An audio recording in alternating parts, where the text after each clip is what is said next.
and I just wanted to be touching on a basis today on Selena Cass. We had an update, but I'm going to go through a timeline first to refresh your memories. And if anybody here is new to the show that does not know what's going on with this case here, this is Selena Cass. She was 11 years old. Her body was found in the Connecticut River, but we're going to start with a timeline. On July 25th, 2011, around 9 p.m., Selena Cass was last seen inside her home at a computer, according to her parents.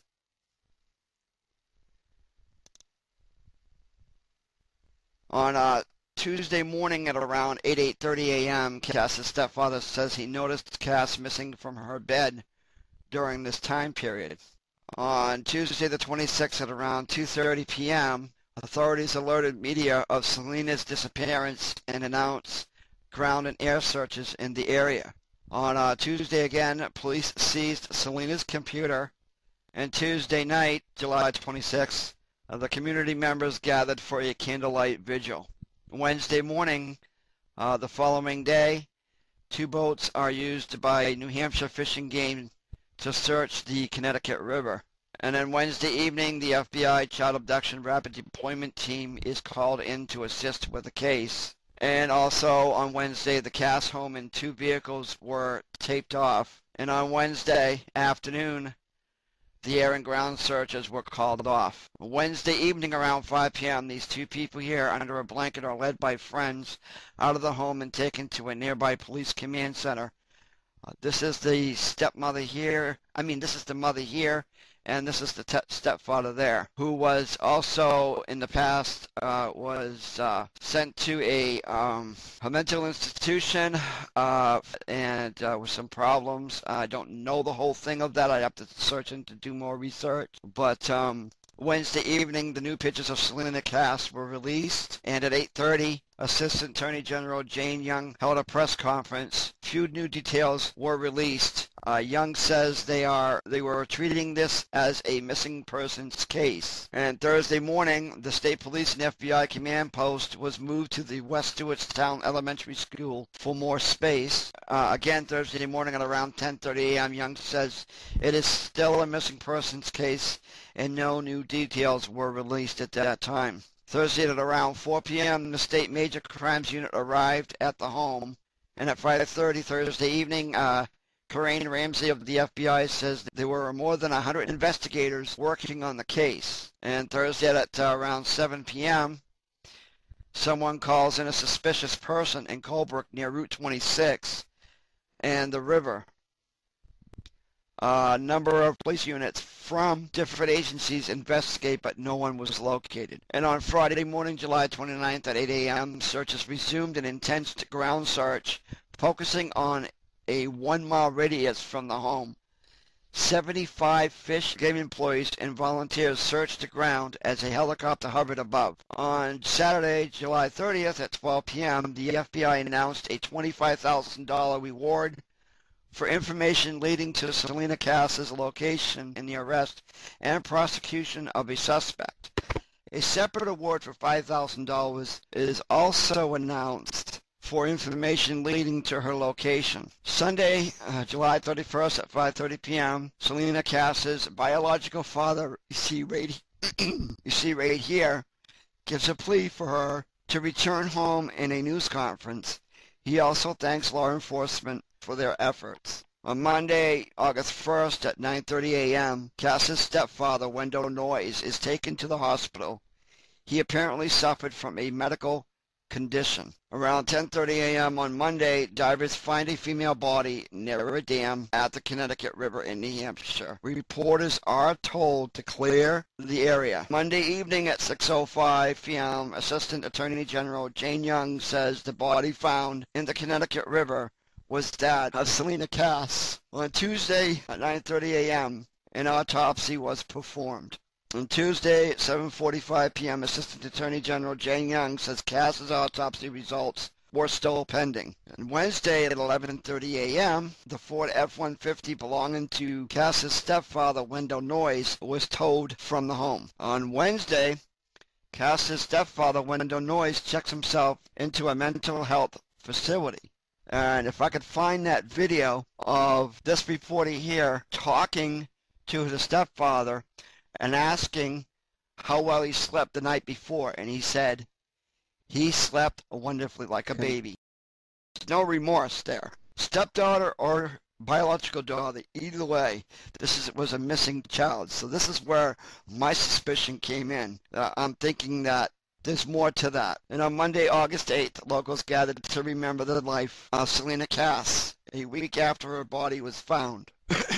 Now, on August 18th at around 10 a.m., Assistant Attorney General Jane Young announces that a $25,000 FBI reward remains on the table for information leading to the arrest and prosecution of anyone involved in Cass's disappearance. And a $5,000 reward from a donor was also offered, and public donations to that reward are accepted.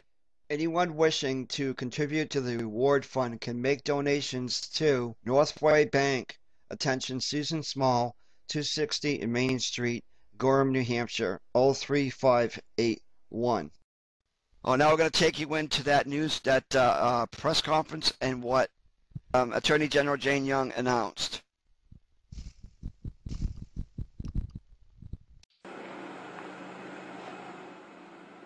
Good morning. I also have a written statement that I can provide after this briefing. They'll also be going out electronically to your news media outlets. In the time since we located Selena's body on August 1st, we have gotten a number of press calls wanting to know the status of the investigation, and so this morning we're just here to give you sort of a briefing as to what we've been doing. At this juncture, at any given time, there always is at least a dozen police officers who remain active on this investigation. The FBI is still a critical partner in this investigation. Given the location of the residence to Vermont, we are still working closely with the Vermont authorities. We have to date received over 580 tips that have been reviewed and followed through. At this juncture, what we are asking is we are still asking the public for any help, anything that they may have seen or heard during July 25th, July 26th, or the days thereafter. We're asking for this information because, as we have told you previously, any piece of information could be the piece of the puzzle that we need to solve this tragedy of Selena's death. We are still treating this as a suspicious death. This remains an ongoing and active investigation, but at this point, no arrests have been made. The FBI previously indicated that there was a $25,000 reward for the location of Selena, as well as the arrest and prosecution of any individuals involved in her suspicious death. That is now being transferred. We are asking today that anybody with information about her death that leads to the arrest and prosecution, that $25,000 will be provided for that. In addition, there has been $5,000 placed in the Northway Bank. That, again, will be provided to anybody who provides information leading to the arrest and prosecution. We are asking the public if they want to donate, because we have had a number of calls for donations, that they can donate to that account, again, at the Northway Bank in Gorham. I have the phone number and the contact information that I will provide to you in writing. This investigation will remain active and ongoing. Our goal is that anybody that was involved in Selena's disappearance and ultimate death be brought to justice, but we are asking you and we are asking the public to help us with that. What about the expansion of the timeline here, the 25th, 26th? Is there an indication that maybe she might have been missing earlier or something like that? The beginning of that time frame goes to when she was last reported seen in her home, which was the night of Monday the 25th. The information that we have that we provided is that she was last seen approximately 9 o'clock in her house. As you are aware, she was reported missing on the 26th. How many tips have actually generated some good leads for you guys? I mean, you've had all of these tips, but how close are you? I think what people want to know is there a child killer out there on the loose? At this juncture, we are treating this as a suspicious death. We are doing everything we can to bring anybody involved into justice. So as we have indicated before, people are reminded to remain vigilant, and until arrest is made, we ask that they, are heightened in their vigilance. Have you been able to identify persons of interest? I'm not going to go into the specifics of, the individuals we have spoken to, but I can tell you that we have spoken to a number of different witnesses. We are exploring a number of forensic avenues in this case. As we have told you before, we have sent items out to Pennsylvania. We are in discussions with other agencies to determine if they could help us with some of the forensics in this case, as well as the state lab. What about toxicology reports? When are you? It's our hope that they are back within the next week or two. Why is the toxicology so key? The medical examiner has not ruled a manner and a cause of death. We are waiting for toxicology results to see if there was anything in Selena's system at the time of her death. So that is not the end-all piece, but it's certainly a piece in this puzzle, as is each piece of information. I have sort of described to some of you in my conversations with you that we are building a puzzle here. So we need the pieces to be put together to get the big picture, to make the determination what happened to her and determine if was anybody involved in that, and if they are, they will be held responsible. Have you learned anything new in her? Okay, so I'll right here, and then I'll come to you. Sure. Have you learned anything new about, her whereabouts and her activities in the days before that might jar somebody's memory who otherwise may not have paid attention?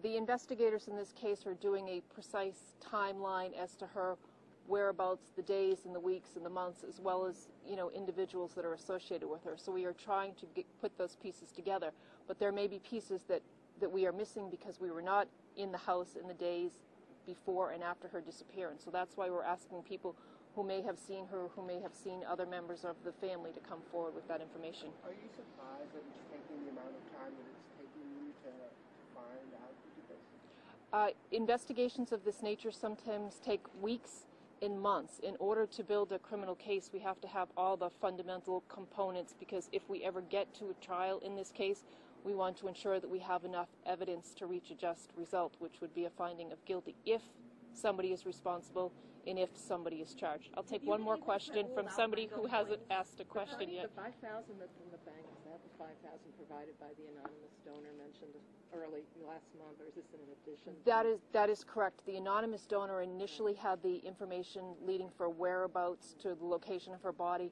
Since we have asked for additional money, that anonymous donor has come forward again and said, I will put this $5,000 forward, but it's tied now to the FBI criteria, which is arrest and prosecution of any individual or individuals responsible for her suspicious death. Thank you very much. I will have a handwritten press release for you to have that will have the name of the bank, the contact person of the bank, and the phone number. Thank you very much. 2.5 months since the body of 11-year-old Celina Cass was pulled from the Connecticut River in West Stewartstown, and the circumstances surrounding her death remain a mystery. Authorities have not identified any persons of interest, but do call Celina's death a homicide. Not a single arrest has been made in a case that has drawn national attention for weeks. And now the young man, who has been said to be the last one to enter this home the night Selena disappeared, is offering new information about the timeline. Our Amy Covino joins us live now with this exclusive interview. Amy? There's been a lot of mystery surrounding Kevin Mullaney. Why would a newlywed couple with 2 young daughters allow a 23-year-old man to live in their home? Well, Kevin Mullaney says Louisa Cass was like a mother to him. In fact, raised him for a few years after his own mother died of cancer. Mullaney says Selena was like a sister to him. Now, after more than 40 hours of police interrogation, Kevin Mullaney is opening up about the night Selena disappeared. When we caught up with Kevin Mullaney, he was watching television with his father Mark and Selena's mother Louisa in the new duplex they share across the river in Vermont. We asked him about the night Selena disappeared. So what happened? What time did you get home? Midnight. Midnight. And describe for me what you saw when you pulled in. All the vehicles were in the driveway as normal. Doors open. Everybody's sleeping. Lights are off. I just turn the light. Make a couple sandwiches, watch TV, and go to bed. Kevin says he went upstairs around 1 a.m. and was up and out the door by 6:15 for a job he had in Canaan, Vermont. He says none of the cars in the driveway appear to have moved at all overnight. He says he didn't see Selena at all that night or in the morning. And what about this Selena sleeping on the couch business? She's by herself, she does. Like, if sister's not there, she sleeps upstairs because she's afraid of the dark. I figure both of them there because Selena's not upstairs. But Selena's sister Kayla wasn't home that night. She was at a sleepover with a friend, a fact that Kevin says he didn't learn until later. In the early stages of the investigation, Kevin confirms he was treated like a suspect. His red pickup truck taken in for forensic testing and more. Just polygraph tests, DNA tests, pictures, 1,000,001 questions. Kevin says he agreed to have a full-body photograph. He was told investigators were looking for signs of a struggle, scrapes, or bruises. We showed Kevin our interview with Louisa's estranged husband, Wendell Noyes. And while Kevin agrees with Wendell that the front door was left unlocked for Kevin that night, as Wendell told us, Kevin and Louisa dispute Wendell's statement about when he went to bed that night. But you weren't just at the house till midnight because you said you were cruising around and saw... Yeah, I was at a friend's house, and we were just driving around. And I seen him there, and we just kept driving around, went back to his house. And then a few hours later, I go home. When News 9 spoke to Wendell Noyes about Kevin's account, he maintained that he went to bed at 9 o'clock with Louisa. Investigators returned Kevin's truck weeks ago, and he hasn't really heard from investigators since the end of August. But Kevin says everything is different now. And how is life now that she's gone? Sucks. Just no answers.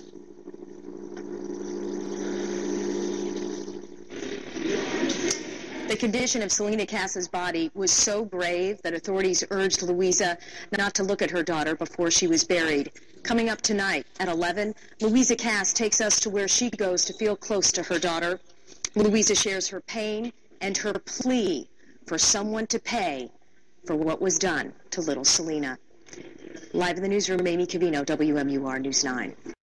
There is no further updates at this time on this. But there is a petition that has been started up with one of the a local New Hampshire resident who also has a daughter of his own, and his petition is to help hold social websites accountable for a more accurate way of verifying the age. And we have shared that on our Facebook page, and I'm going to show you his video here coming up next. Well,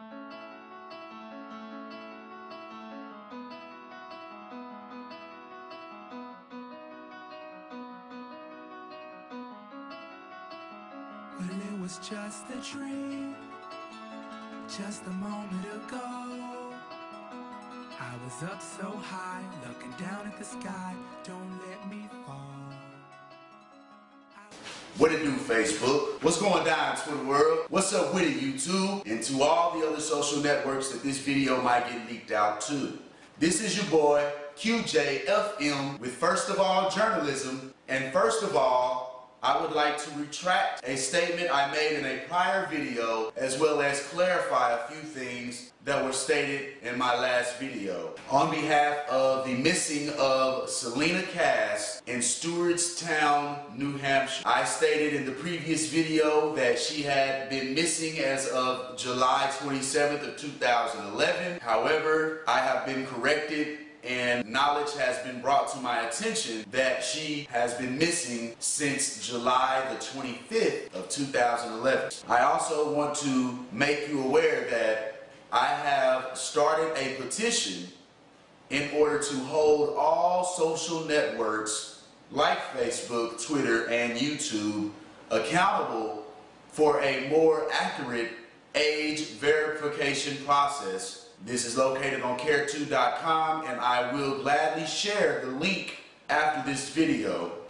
Just a moment ago, I was up so high, looking down at the sky. Don't let me fall.